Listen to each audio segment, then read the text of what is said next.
subtle art of not giving a fuck। माफ कीजिएगा, ये शब्द शायद आपको अटपटा लगे, पर ये इस किताब का जरूरी हिस्सा है और इसे मुझे आगे भी इस्तेमाल करना पड़ेगा। नॉट गिविंग अ फक, इसका क्या मतलब हो सकता है? अंग्रेजी में जब किसी को किसी बात में या किसी चीज में दिलचस्पी नहीं होती तो लोग ऐसे भी कहते हैं, I don't give a fuck, या फिर आई डोंट केयर। सीधी सादी हिंदी में बोलें तो देखो जी, मुझे कोई फर्क नहीं पड़ता। क्या आपको सच में किसी चीज से कोई फर्क नहीं पड़ता? क्या ऐसा हो सकता है कि किसी इंसान को किसी चीज से कोई फर्क ना पड़ता हो?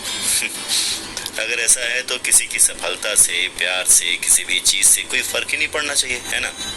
मगर असल में ऐसा होता नहीं है। हर इंसान को खुशी, दुख, प्यार, सफलता, हर एहसास, हर जगह, हर चीज से फर्क पड़ता है। और सिर्फ भावनाओं की बात ही क्यों करें, हमारे आसपास इतनी सारी चीजें हैं। हम क्या पहनते हैं, कौन सा फोन इस्तेमाल करते हैं, हमारे कौन से दोस्त हैं, यहाँ तक कि दूसरे लोग क्या पहनते हैं, कहाँ घूमते हैं, कैसे रहते हैं, हर चीज का फर्क हम पे किसी ना किसी रूप में तो पड़ता ही है। किसे किस चीज से कितना फर्क पड़ता है, ये अलग बात है। कुछ चीजें हैं जिनका आपको ज्यादा फर्क नहीं पड़ना चाहिए और कुछ चीजें होंगी जिन पे आपको बिल्कुल ध्यान नहीं देना चाहिए। पर किन चीजों का आप पर फर्क पड़े और किन चीजों का ना पड़े, यही तो वो कला है जिसके बारे में ये किताब बताती है। इस किताब के लेखक मार्क मैनसन हैं। वो इस किताब में ऐसी बातें बताते हैं जिन पे अगर आप अमल करें तो जिंदगी बहुत आसान और अच्छी हो जाएगी। ये किताब मार्क मैनसन की व्यक्तिगत जिंदगी से भी बहुत प्रेरित है। वो बताते हैं कि उन्होंने अपनी जिंदगी में क्या गलतियां की और उन गलतियों से क्या सीखा। तो चलिए शुरू करते हैं एक खूबसूरत सफर और जानते हैं कि हमें सच में उन चीजों से फर्क पड़ना चाहिए जिनसे हमें फर्क पड़ता है, और अगर नहीं तो हमें किन चीजों से फर्क पड़ना चाहिए। The subtle art of not giving a fuck, हर चीज की फिक्र ना करने की कला।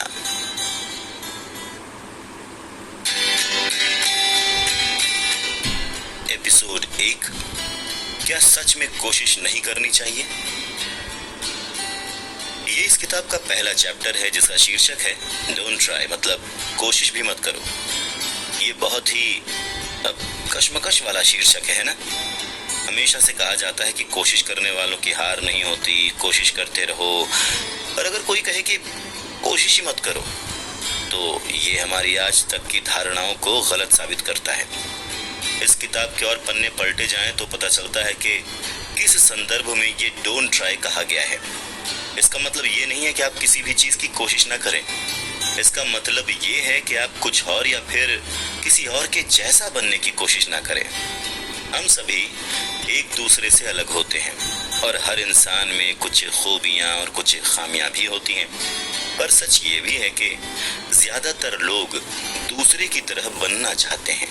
जैसे आप कहें कि मुझे इलॉन मस्क जैसे बिजनेस टाइकून बनना है, मुझे फलाने फिल्म स्टार जैसा बनना है, उतनी ही ऊंचाई पर पहुंचना है, वगैरह वगैरह। आप चाहें भी तो उनकी तरह नहीं बन सकते। क्यों?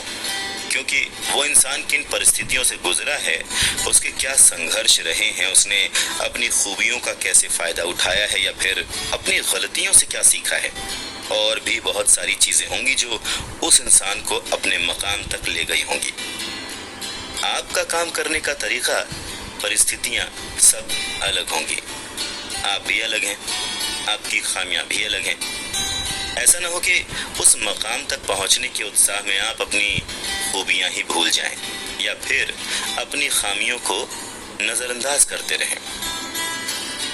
देखिए, महत्वाकांक्षी होना अच्छी बात है, लेकिन एक रोल मॉडल पकड़ के उसके जैसा बनने की इच्छा रखने के बजाय अगर आप उससे प्रेरणा लेंगे, उससे कुछ अच्छी बातें सीख कर आगे बढ़ेंगे तो आप लंबे समय तक सफल रहेंगे। आप जैसे हैं वैसे आप अपने आप को स्वीकार करें। अपनी हार को मानना भी तो बड़ी बात है।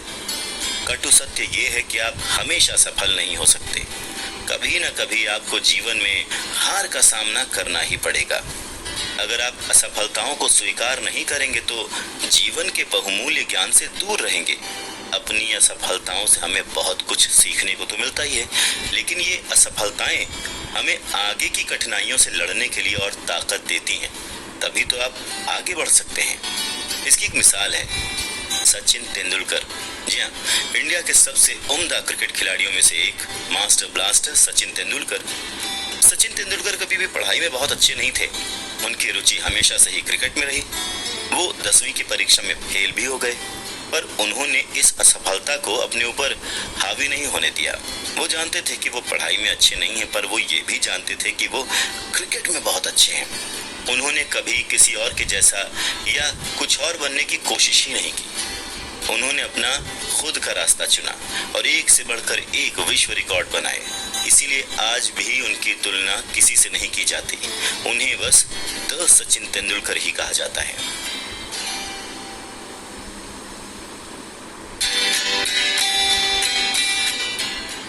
एपिसोड 2, क्या सकारात्मक रहना जरूरी है? आजकल बहुत सारी सेल्फ हेल्प बुक्स या फिर कोचेस से आप तरह तरह की बातें सुनते होंगे, जैसे हमेशा सकारात्मक रहें, हमेशा खुश रहें, कैसे और स्मार्ट और प्रभावशाली बने, कैसे अमीर बने, वगैरह वगैरह। देखिए, ये चीजें हमें अच्छा अनुभव देने के बजाय हमारे ऊपर बिना वजह का दबाव डालती हैं। जी हाँ, आपके दिमाग में हमेशा यही चलता रहेगा, क्या मैं खुश हूँ, क्या मैं प्रभावशाली हूँ, क्या मैं सकारात्मक हूँ। सोचिए, अगर आप इनमें से कुछ भी नहीं है तो फिर सेल्फ हेल्प गुरु के मुताबिक तो आपकी जिंदगी में कोई कमी है। कुछ तो है जिंदगी में जो ठीक नहीं चल रहा है। यहाँ लेखक एक बड़ा दिलचस्प कॉन्सेप्ट लाए हैं। उन्होंने इसको नाम दिया है the feedback loop from hello. इसका मतलब है कि आप एक बिना वजह के जाल में फंस कर रह जाएंगे। जैसे अब मुझे चिंता होगी कि मैं खुश क्यों नहीं हूँ, यानी अब मैं सिर्फ इसलिए और ज्यादा दुखी हूँ कि मैं दुखी क्यों हूँ। या फिर अब मुझे चिंता हो रही है कि मुझे इतनी चिंता क्यों हो रही है। भाई, आप इंसान हैं और ये सारी भावनाएं आपके अंदर आना, महसूस होना जायज है और जरूरी भी है। अगर इस तरह से देखा जाए तो सकारात्मक होने की प्रबल इच्छा अपने आप में एक नकारात्मक भावना है और अपनी नकारात्मक भावनाओं को अपनाना एक सकारात्मक सोच है। अगर मैं कहूँ कि मुझे अपने दोस्त से बहुत ज्यादा जलन, ईर्ष्या हो रही है क्योंकि वो मुझसे ज्यादा सक्सेसफुल है, अब यहाँ मैं दो तरह से सोच सकता हूँ। पहला, या तो मैं सोच सोच के परेशान रहूं कि आखिर मुझे ईर्ष्या कैसे हो गई, इसका मतलब मैं अच्छा इंसान नहीं हूं, हाँ? या फिर दूसरा तरीका कि मैं मान लूं कि ईर्ष्या एक भावना है जो हर किसी में आ सकती है, लेकिन मुझे इसे अपने आप पर हावी नहीं होने देना है। जब आप हर किसी और हर चीज की फिक्र करेंगे तो आप दबाव महसूस करेंगे ही करेंगे, हमेशा खुश और परफेक्ट रहने का। जी, क्योंकि आप हर चीज की इतनी फिक्र करते हैं, आपको लगेगा कि हर चीज आपके हिसाब से होनी चाहिए, लेकिन हमेशा हर चीज आपके हिसाब से नहीं हो सकती। और जब ऐसा होगा तो आप और नाखुश हो जाएंगे।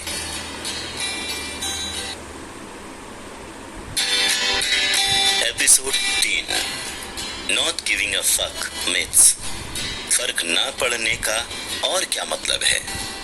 पहला, फर्क ना पड़ने का मतलब ये नहीं कि आप सबसे अलग हो जाएं और किसी करीबी की फिक्र ही ना करें, बल्कि इसका मतलब ये है कि आप अलग हैं और आप हर चीज ठीक नहीं कर सकते। इस बात को स्वीकार करें, इस बात को अपनाएं।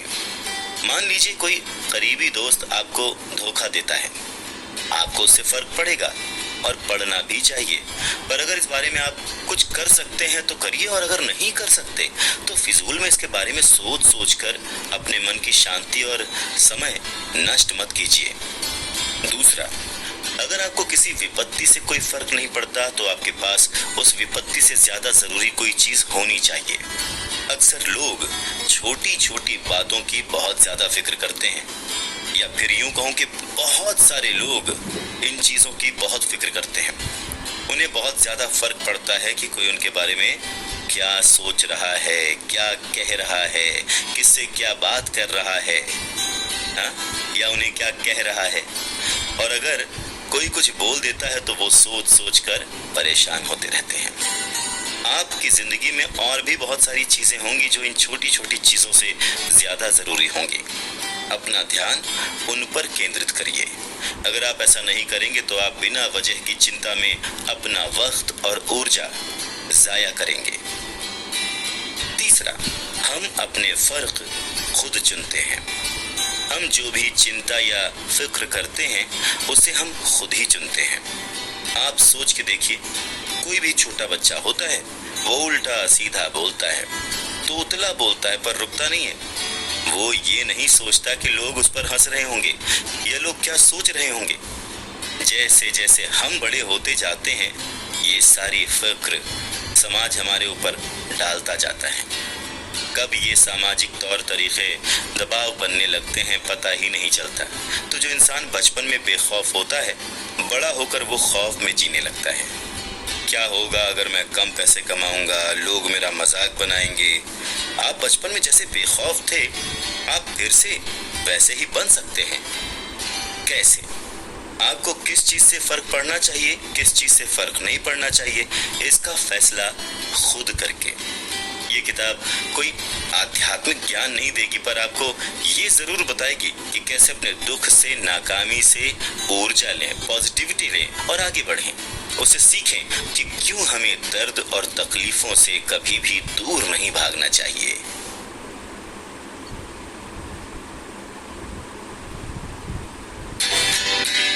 Episode 4, happiness is a problem. खुशी एक परेशानी है। सच में? अच्छा, चलिए पहले समझते हैं कि खुशी असल में है क्या। एक छोटे से बच्चे के लिए लॉलीपॉप मिलना एक बहुत बड़ी खुशी है। एक गरीब आदमी को 100 रुपए से भी बहुत खुशी मिलेगी, और एक अमीर आदमी को 1 लाख से भी ज्यादा रुपए दे दो तो शायद उतनी खुशी ना मिले। सिर्फ पैसा ही खुशी नहीं है। एक कलाकार संगीत में, चित्रकारी में भी बहुत खुशी महसूस करेगा।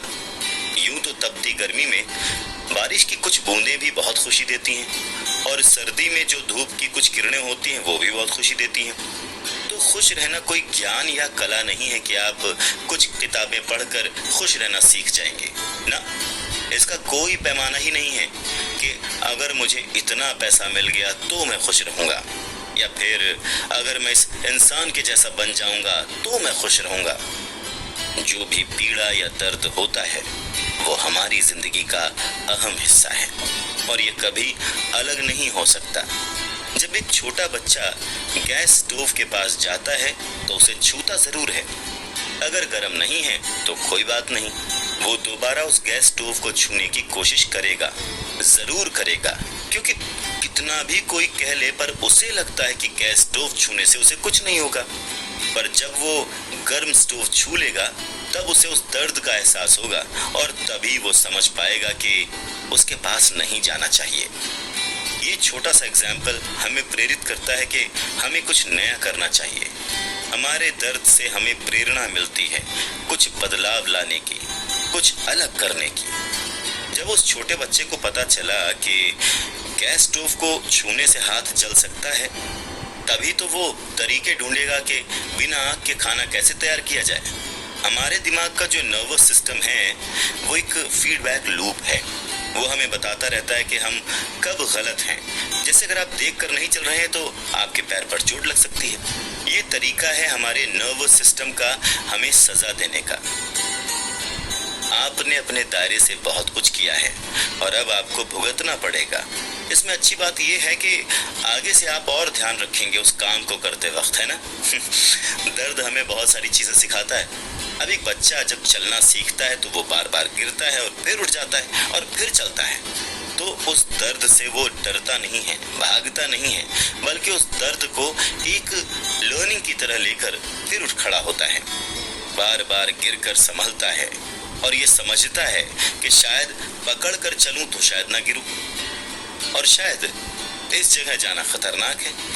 वो ये सब चीजें अपने दर्द से सीखता है, अपने गिरने से सीखता है, और फिर एक दिन वो दौड़ने भी लगता है।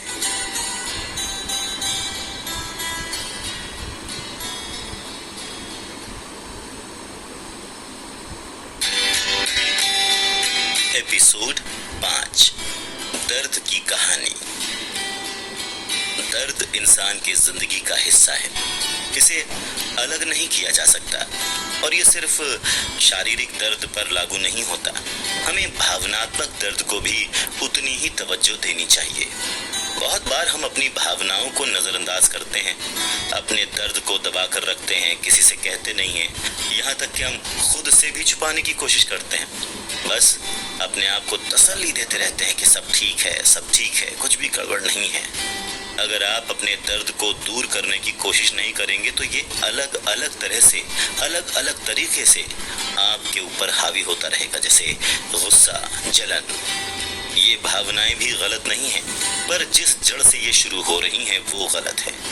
दूसरी ओर अगर आप अपने भावनात्मक दर्द को समझेंगे और उसका उपाय निकालेंगे तो लंबे समय में आप पाएंगे कि आपकी जिंदगी और सुलझी हुई रहेगी।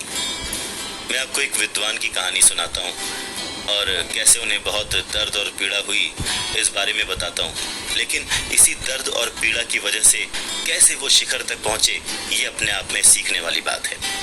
आप सभी ने कालिदास जी के बारे में तो सुना ही होगा। कालिदास संस्कृत के एक बहुत जाने माने कवि और लेखक थे, लेकिन क्या आप मानेंगे कि वो बचपन में बहुत मूर्ख कहलाते थे। एक बार तो वो जिस डाल पर बैठे थे उसी को काट रहे थे। उनके लिए वक्त ने तब एक मोड़ लिया जब उनकी शादी हुई। उनकी पत्नी उनको बहुत विद्वान समझती थी, लेकिन जब उसे पता चला कि वो इतने बड़े मूर्ख हैं तो उसने कालिदास को बहुत धिक्कारा, उनका बहुत तिरस्कार किया और उन्हें छोड़ दिया। इस बात का कालिदास को बहुत बुरा लगा और उन्होंने बहुत मेहनत की और इतने बड़े विद्वान बन गए। कुछ करने की जिद उन्हें इस भावनात्मक दर्द और तिरस्कार से मिली जो उन्हें उनकी पत्नी ने दिया था।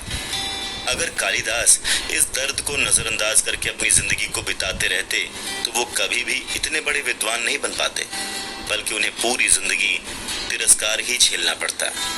इसीलिए दर्द होना भी जरूरी है और उसको मान करके उसके उपाय करना भी जरूरी है।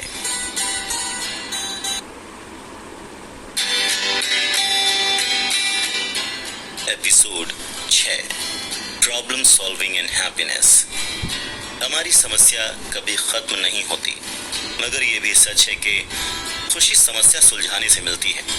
आपको शायद ये अजीब लगे, आप कहेंगे कि अगर समस्या कभी खत्म ही नहीं होती और अगर हम हमेशा समस्या सुलझाते रहेंगे तो हम जिएंगे कब और खुश कैसे रहेंगे।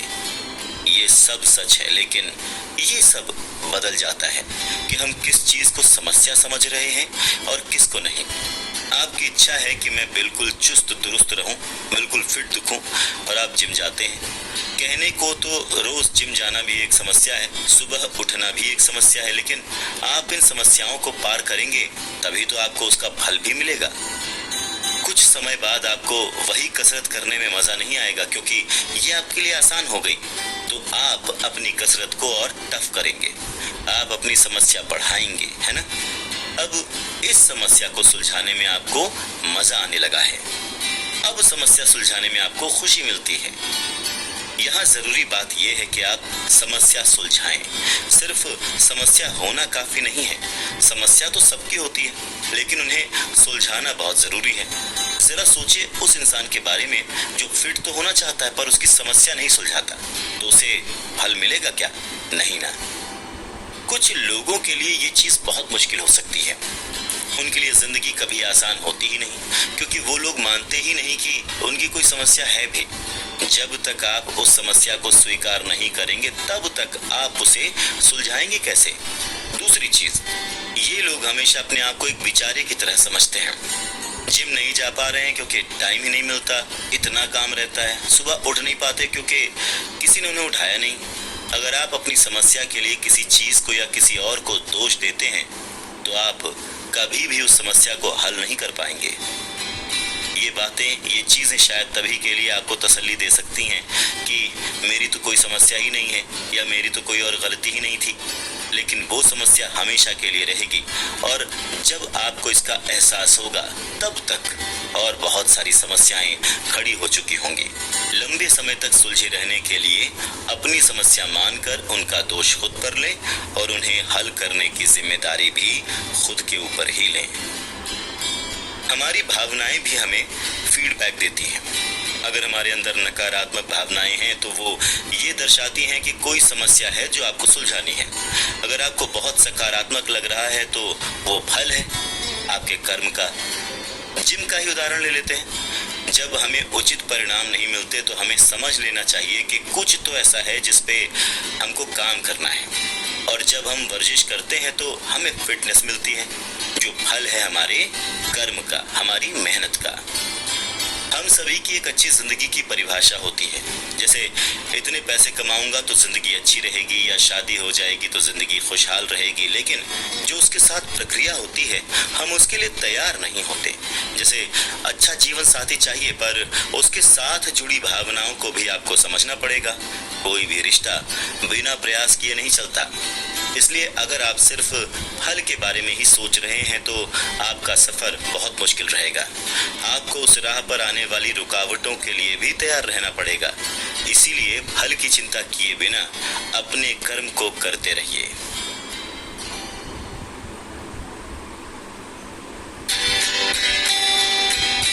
Episode 7, you are not special. हम सब लोग सोचते हैं कि हम बहुत ज्यादा स्पेशल हैं। हम जो सोचते हैं वो सही है, दूसरा जो सोचता है वो गलत है। हम जो करते हैं वो सही है, दूसरा जो कुछ भी करता है वो सब गलत है। जब हम गलत होते हैं तब भी हम अपनी गलती नहीं मानते। या तो हम सोचते हैं कि हमारी कोई गलती ही नहीं है, या फिर हम विक्टिम कार्ड प्ले करते हैं, यानी किसी दूसरे को या किसी स्थिति को जिम्मेदार ठहराते हैं। ये सच है, हम सभी अलग होते हैं। सभी में बहुत सारी अच्छी बातें होती हैं और सभी में कुछ बुरी बातें भी होती हैं, लेकिन इसका ये मतलब नहीं है कि आप सबसे ज्यादा स्पेशल हैं। आत्मसम्मान सबके लिए बहुत महत्वपूर्ण होता है और ये जरूरी होना भी चाहिए, लेकिन इससे अपने हर काम को मत जोड़िए। जब आप हर चीज में आत्मसम्मान ढूंढने लगते हैं और हर काम अपने आत्मसम्मान के लिए ही करते हैं तो वो ओवर कॉन्फिडेंस बन जाता है। आप सभी ने वो कहानी तो सुनी होगी जिसमें एक खरगोश और एक कछुए की रेस होती है। इस कहानी में खरगोश बहुत तेज होता है और वो हमेशा कछुए पर हंसता है। एक बार कछुए और खरगोश में बात होती है कि एक रेस होनी चाहिए। दोनों तैयार हो जाते हैं। रेस शुरू होती है। खरगोश बहुत तेज भागता है और कछुआ अपनी धीमी धीमी चाल से धीरे धीरे चलता रहता है। खरगोश बहुत तेज भागता है। जब रेस खत्म होने वाली होती है तो खरगोश सोचता है कि चलो थोड़ा सा आराम कर लेता हूँ, कछुआ तो मुझे पकड़ ही नहीं पाएगा। कछुआ अपनी धीमी चाल से लगातार चलता रहता है और रेस को जीत जाता है। खरगोश सोता रह जाता है।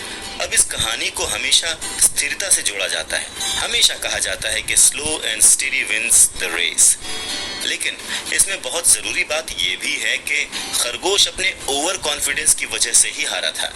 अपने ऊपर भरोसा करना बहुत अच्छी बात है, किंतु यही कि सिर्फ मैं ही ठीक हूँ दूसरा गलत है, ये बात गलत है। इससे आपके दिमाग में बहुत सारी भ्रांतियां, बहुत सारी गलतफहमियां पैदा हो जाएंगी। कुछ लोग होते हैं जो अपने बारे में बहुत ही ज्यादा अच्छा सोचते हैं। इसमें कोई बुराई भी नहीं है जब तक ये एक सीमा में हो। जब ये सीमा पार हो जाती है तो हम अधिकार समझने लगते हैं। क्या आपने कभी ऐसे किसी इंसान का इंटरव्यू लिया है जो ये समझता है कि उसे सब कुछ आता है और वो सबसे ऊपर है?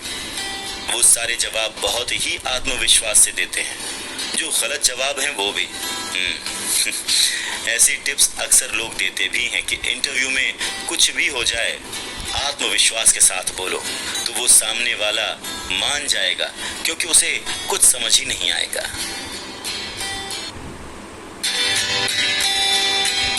एपिसोड 8, कितने स्पेशल हैं आप? अब जब आप अपने आप को बहुत स्पेशल मानते हैं तो जरूरी नहीं कि आप में अति आत्मविश्वास है। कई तरीके हैं जो इस वर्ग में आते हैं। पहला, मुझे हक है। ऐसी सोच के लोग अपने आप को किसी एक वर्ग से भी जोड़ लेते हैं, जैसे पितृसत्ता, जाति, सामाजिक ओहदा वगैरह वगैरह, और वो दूसरे वर्ग को अपने से नीचा समझते हैं। वो सोचते हैं कि उन्हें हक है कुछ भी बोलने का, कुछ भी करने का, कैसा भी व्यवहार करने का। ऐसे लोग बहुत बार हिंसक भी हो जाते हैं। दूसरा, निष्क्रिय। निष्क्रिय यानी कि पैसिव।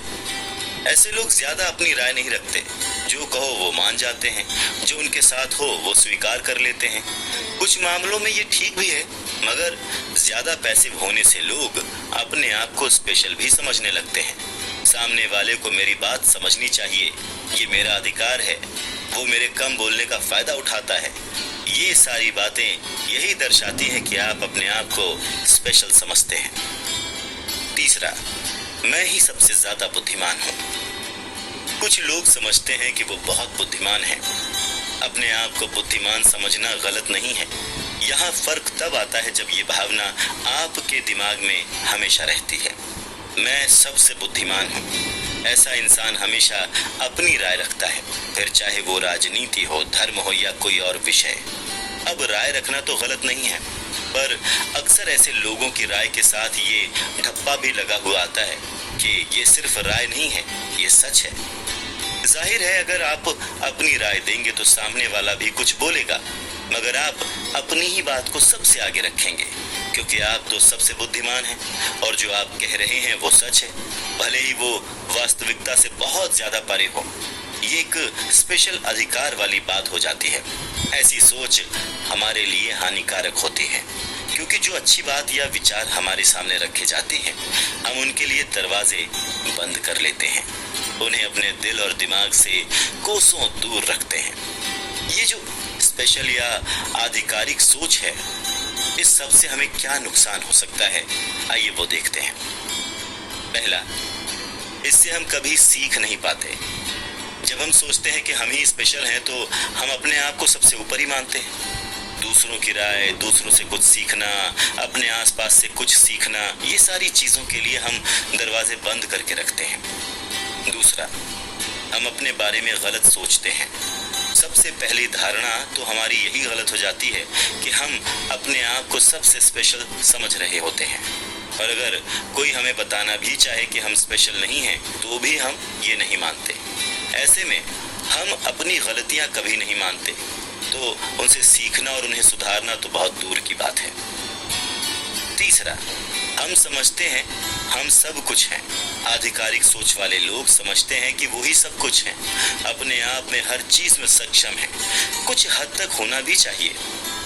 पर सच तो ये है कि कोई भी इंसान पूरी तरह सब कुछ करने में सक्षम नहीं है।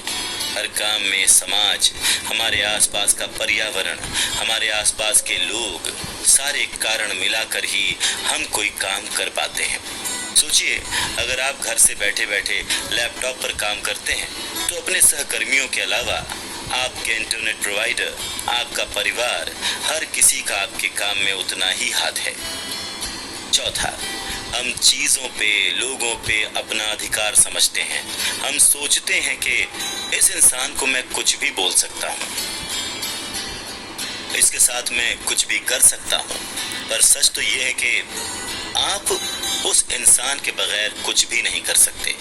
वो चुप है, इसका मतलब ये नहीं कि आपसे कमतर है। जब वो बोलेगा तब आपको पता चलेगा कि आप कितने कमजोर हैं। ऐसी ही चीजों का मोह नहीं करना चाहिए, चीजों का कभी घमंड नहीं करना चाहिए। ये आज हैं, कल शायद ना हो। आप ये सोचिए कि आप इनसे इतने अटैच्ड तो महसूस नहीं करते कि इनके बिना आपका कोई वजूद ही ना रहे। पांचवा, हम हमेशा डर के रहते हैं। जब कोई बुद्धिमान व्यक्ति सामने वालों की बात नहीं सुनना चाहता, तो उसे ये डर भी होता है कि कहीं वो गलत साबित ना हो जाए।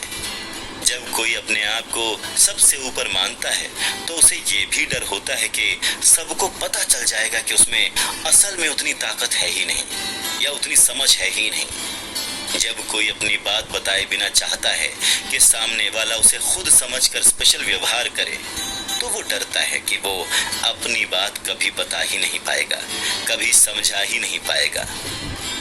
छठा, आप सोचते हैं कि हम हमेशा लोगों का शिकार बन जाते हैं। ऐसे व्यक्ति सोचते हैं कि उन्हें हमेशा शिकार बनाया जा रहा है। उन्हें लोग अपनी बातें नहीं बताते, उनके बजाय दूसरों को चुनते हैं। उन्हें कोई समझना नहीं चाहता।